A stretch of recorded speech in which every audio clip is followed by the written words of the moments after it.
दोस्तों, अंतरिक्ष में चंद्रमा ही एक ऐसा उपग्रह है जहां मनुष्य आज तक पहुंच पाया है। 20 जुलाई 1969 को अपोलो 11 ने मून पर लैंड किया था। नील आर्मस्ट्रांग पहले इंसान बने जिसने मून पर पैर रखा था और बज एल्ड्रिन के साथ उन्होंने करीब 2.5 घंटे चंद्रमा की सतह पर बिताए थे। इस फ्लाइट की तैयारी में कई वर्ष लग गए थे और इन एस्ट्रोनॉट के सारे उपकरणों का वजन करीब 80 किलो था। दोस्तों, सोचकर देखिए, अगर आप चांद पर इन सभी रक्षात्मक उपकरण या पोशाक के बिना पहुंच जाएं, तो क्या 30 सेकंड भी जीवित रह पाएंगे? मान लीजिए आप चांद पर खड़े हैं और ऊपर तारों से भरा काला आकाश है, लेकिन दुर्भाग्य से आप इन नजारों का मजा नहीं ले पाएंगे क्योंकि चांद पर सांस लेने के लिए बिल्कुल भी हवा नहीं होती। वास्तव में चांद पर कोई एटमॉस्फेयर है ही नहीं। अगर इसकी तुलना हम पृथ्वी से करें तो ये करीब 10 ट्रिलियन गुना डेंस या सघन है। चांद पर मौजूद वायुमंडल की बात करें तो वो दरअसल में है ही नहीं। चांद के वायुमंडल की तुलना धरती के सबसे ऊपर वाली परतों से की जा सकती है, जहां आईएसएस इंटरनेशनल स्पेस स्टेशन स्थित है। अच्छी बात यह है कि इन परिस्थितियों में इंसान अचानक नहीं मरेगा। उसके पास हाइपोक्सिया से पहले करीब 15 सेकंड होते हैं। यह उतना ही समय होता है जब रक्त में मौजूद ऑक्सीजन ब्रेन को सक्रिय रख सकता है। लेकिन हवा का ना होना सिर्फ चिंता का विषय नहीं है।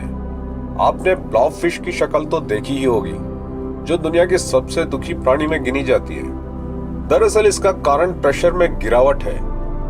यह मछली समुद्र की गहराई में पाई जाती है, जो कि एकदम नॉर्मल दिखाई देती है, लेकिन जैसे ही उसको पकड़कर सतह पर लाया जाता है, प्रेशर में गिरावट के कारण ये फूल जाती है। चांद पर इंसान की हालत भी कुछ ऐसी मछली की तरह हो जाएगी, क्योंकि वास्तव में वहां प्रेशर बहुत ही कम है। धरती की वायुमंडल पर 15 से 20 टन द्रव्यमान एक अडल्ट के शरीर पर पड़ता है, जिसको हम महसूस नहीं करते, क्योंकि पहले हवा का प्रेशर हमें हर तरफ से दबाता है। हमारे शरीर के अंदर का प्रेशर बाहरी प्रेशर के बराबर होता है, लेकिन चांद पर लो प्रेशर होने के कारण आपके रक्त में मौजूद नाइट्रोजन बुलबुले बनकर बहने लगते हैं। आपके हाथ और पैर एक गुब्बारे की तरह फूलने लगेंगे, लेकिन आपके चर्मों की इलास्टिसिटी की वजह से आप फटेंगे नहीं। बस अपने सांस को रोकने की कोशिश मत कीजिएगा, क्योंकि इतने कम प्रेशर में आप भी वही कष्ट का सामना करेंगे जो तेजी से ऊपर आते हुए डाइवर्स करते हैं, यानी कि फेफड़ों का फटना। ऐसी स्थिति में सांस छोड़ना ही बेहतर होगा।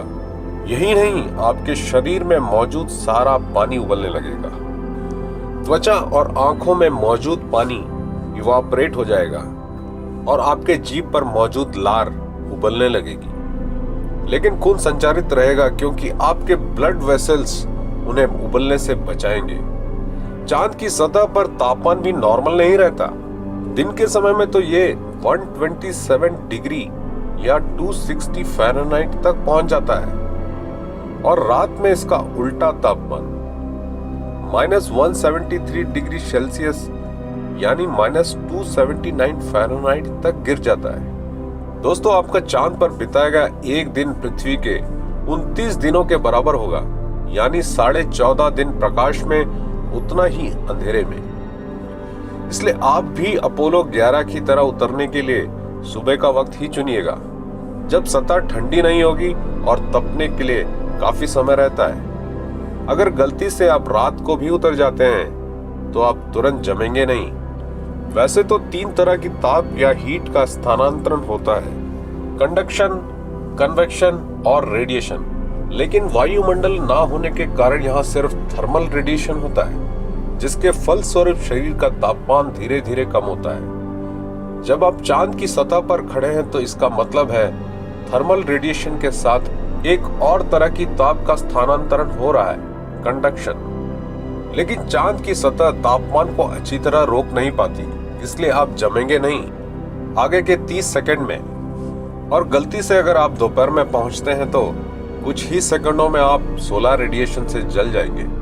धरती पर हम ओजोन लेयर होने की वजह से सूर्य के अल्ट्रावायलेट रेडिएशन से बच जाते हैं, लेकिन चांद पर ऐसी कोई लेयर नहीं, इसलिए वहां खड़ा रहना भी नामुमकिन होगा। धरती के इस उपग्रह की चुंबकीय मैग्नेटिक प्रभाव भी काफी कम है। इसका मतलब आप और सौर ब्रह्मांड की किरणों के भी शिकार बनेंगे। वैज्ञानिकों का मानना है चांद पर पूरे वर्ष रेडिएशन की मात्रा 100 से 380 MSV होती है, जहां 1 MSV 3 चेस्ट एक्सरे के बराबर होती है। जिसका मतलब अगर आप 1 साल रहते हैं तो उतना ही रेडिएशन प्राप्त करेंगे जितना कि 300 से 1140 एक्सरेज की होती है, जो एक लंबी बीमारी का कारण बन सकती है। लेकिन तब नहीं जब चांद सौर चक्र से मेल खाता हो, जो कि 11 साल में होता है। उस दौरान सूर्य बहुत ही अधिक मात्रा में एक्सरे और गामा रेज उगलता है। ऐसी स्थिति में मृत्यु निश्चित है। इसके साथ चांद और भी एक समस्या के साथ इंतजार कर रहा है, वो है धूल या रेगोलिथ। जहां नील आर्मस्ट्रांग ने अपने पैर की छाप छोड़ी थी, हवा ना चलने की वजह से यह निशान आपको आज भी मिल जाएगा।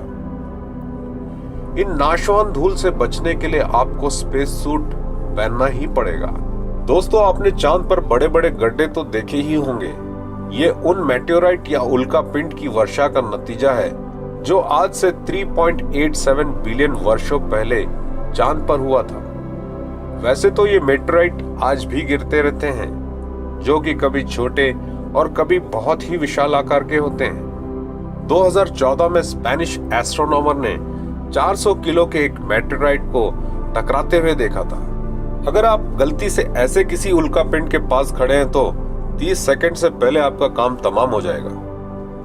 जब ऐसे उल्का पिंड गिरते हैं तो चांद पर मौजूद पत्थरों से टकराकर नाशवान धूल का उत्पन्न करते हैं। ये कण बहुत छोटे होते हैं, जो कि 0.03 से 1 mm तक के होते हैं। यह धूल छोटे होने के साथ काफी नुकीले भी होते हैं, जो फेफड़ों को नुकसान पहुंचा सकते हैं। चांद की यह धूल सौर शक्ति से पॉजिटिव इलेक्ट्रिक चार्ज में तब्दील हो जाती है, इसलिए सतह से ऊपर रहने में ही भलाई है। यह धूल आंखों में इरिटेशन के साथ साइनसाइटिस के कारण भी बन सकती है। तो आपके 30 सेकंड भी गए।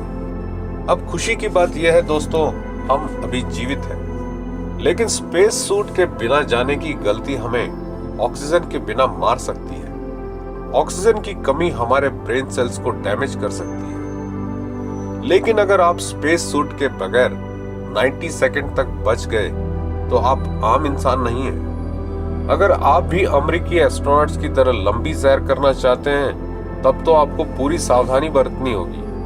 नासा ने चांद पर वापस जाने के लिए खास सूट का प्रक्षेपण किया है, जो करीब 91 kg या 200 पाउंड्स का है।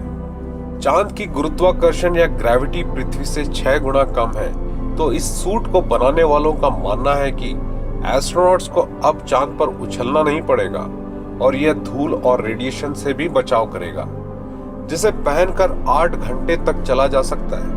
माना जाता है इसे पहनकर एक बार फिर अमेरिकी चांद पर 2024 तक पहुंचेंगे और 2028 तक चांद पर पहला बेस भी बनाएंगे। नासा का यह मून मिशन आर्टेमिस प्रोग्राम कहलाता है। दोस्तों, आपको यह जानकर के आश्चर्य होगा कि 1969 से 1972 के दौरान अपोलो प्रोग्राम के तहत 6 उड़ानें भरी गई थी, जिसमें 12 लोग चांद पर लैंड कर चुके हैं। इनमें सबसे देर तक चलने वाले थे जर्न सर्नेन और हैरिसन श्मिट, जो कि करीब 7 घंटे और 36 मिनट चांद पर रहे थे। और एस्ट्रोनॉट एलन शेपर्ड तो चांद पर गोल भी खेलाए।